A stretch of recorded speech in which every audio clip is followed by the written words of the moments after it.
Hey, what is up guys? It's Myth here, and today I have a Valorant starter guide or noob guide if you're new to the game and you need a little help. You need a few tips and tricks to get you going in the game, right? In this video, I'll be going over things like the core of the game, things to help you play better, and overall like my personal tips and tricks on communication, teamwork, aiming, and the economy of the game and everything like that. I'll give you the rundown of everything so that you could go into Valorant as a first timer with a better understanding of the game.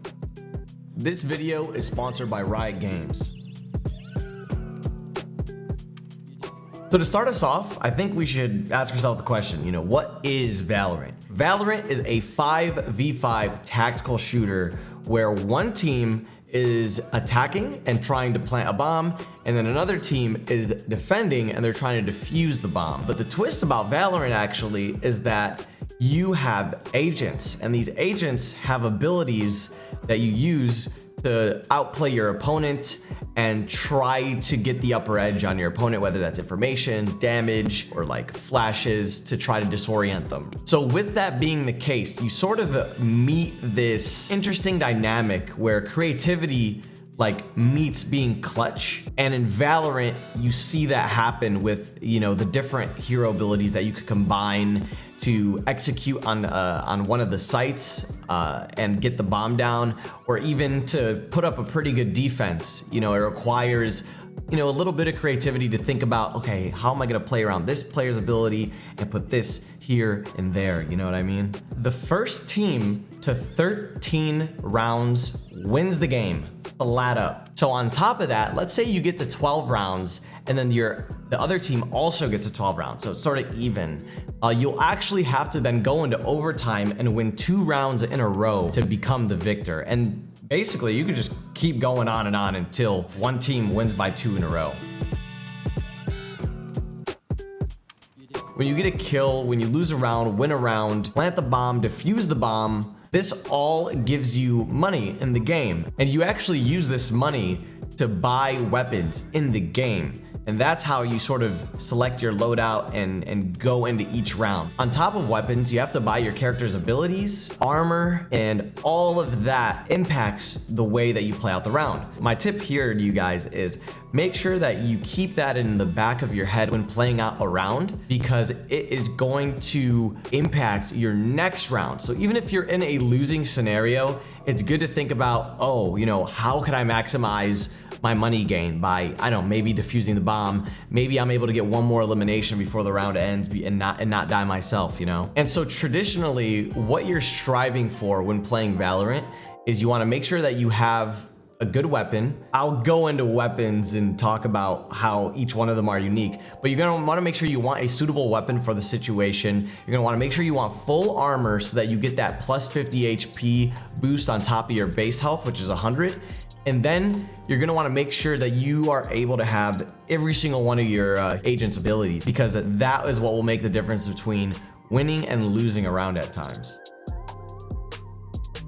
So that actually brings us to our next topic, which is the fact that I truly feel like in Valorant, you have a bunch of agents that are able to cater to a bunch of different play styles. So when you go into the game, feel free to try out different agents when you're starting off. And then when you find one that clicks for you and your play style, whether you like really getting in there and going crazy and getting a bunch of kills like a Jet or maybe a Raze would do, or maybe you like playing a little bit more laid back and you like setting things up for your team, you're a little bit more strategical, maybe you're a Brimstone player, or maybe you're a Breach player and you like, kind of doing a little bit of both, where you have flashes, but you also have a lot of really good CC or crowd control, and that will set your teammate up for success as well. There are a lot of great agents out there. Try them all out. Maybe you just like one because of their aesthetic. That's okay too. You'll probably like the way they play as well. Just know that there is an agent for the way that you want to play the game, I promise. All right, so now that we've basically covered the core and like the fundamental things of the game, I think I want to dive into one of the main mechanics of this game, as it is a shooter, and that is aiming, and how different weapons sort of function differently when it comes to aiming. The biggest thing, if you're a new player, you have to stop moving when shooting. Do not move. Do not move when you fire your weapon. This is going to be probably the most difficult thing to get used to if you're new to this type of game, but it is going to be the most important thing that you have to get used to. So straight up, I'm being dead serious. When you see someone, press off of your movement keys and then fire.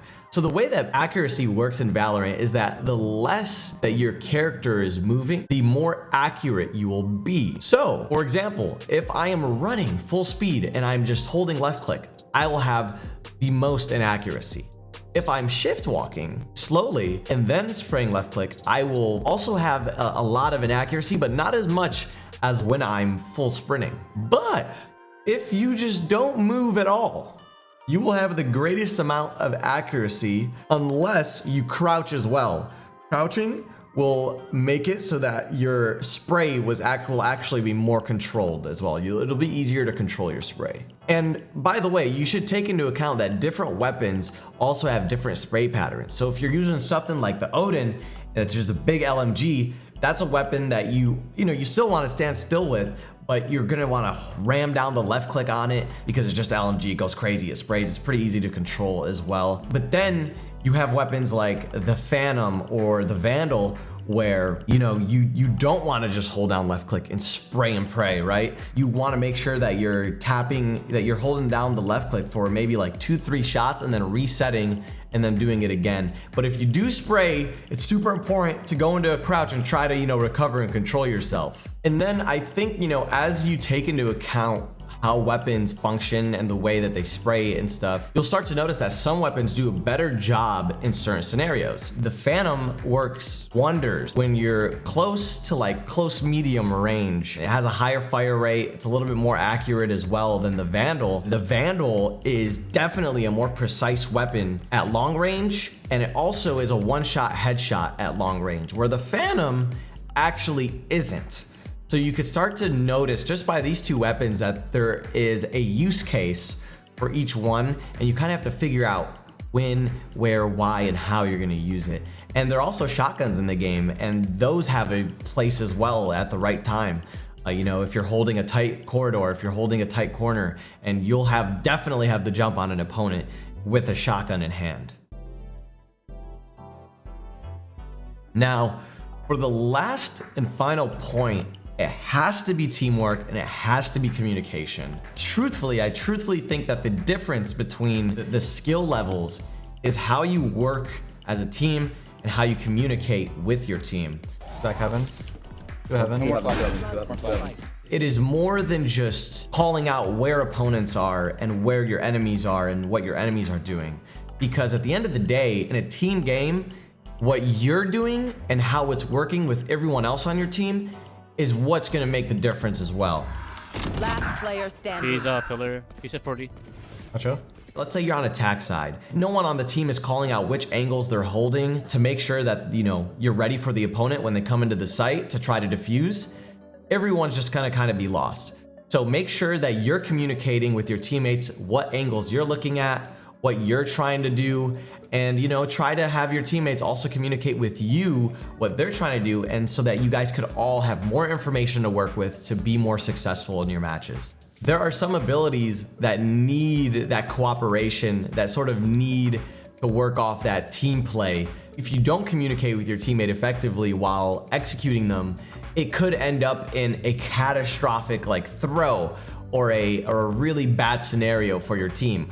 For example, there's been a few times where I may have breached all 3-4 of my teammates, and they all just got shattered, knocked up, and then the round was over because the enemy came around the corner and just eliminated us. And that was my bad, I'll be honest. So yeah, man, teamwork, communication, the final tip.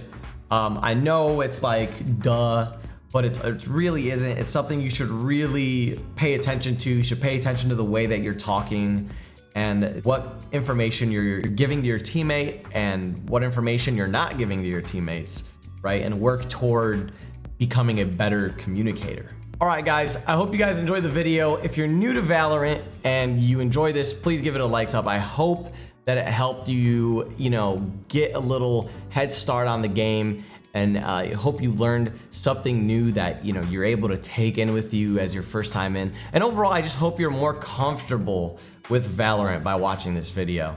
So I'll see you guys all next time. And as always, keep believing. Huge thanks and shout out to Riot Games for sponsoring this video.